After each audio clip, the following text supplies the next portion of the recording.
And for today personal tip po, ang aking personal tayo for today, mas excited pa ako sa sahod kumpara sa Valentine's Day, no? Yan yung mga linya ng mga taong hindi natin alam kung may pagka-bitter o tipong nalulungkot lang talaga dahil wala pa silang jowa, wala pa silang partner, no? Kung sakali man ikaw ay nandyan sa ganyang sitwasyon, no? Wala nang sahod, wala pang jowa, okay lang yan. Darating din yung taong para sa'yo. Darating din yung taong magmamahal sa'yo at makakasama mo. Kung wala pa man, okay lang.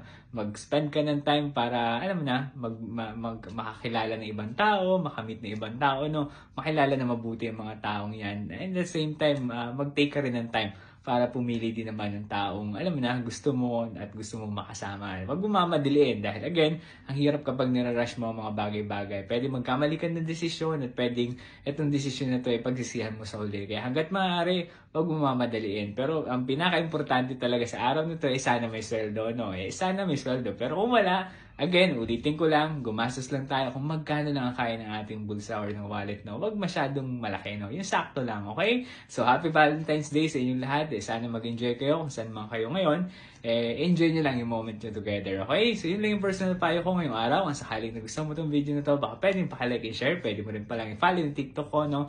At pwede ka rin mag-subscribe sa YouTube. Yun lamang. Salamat!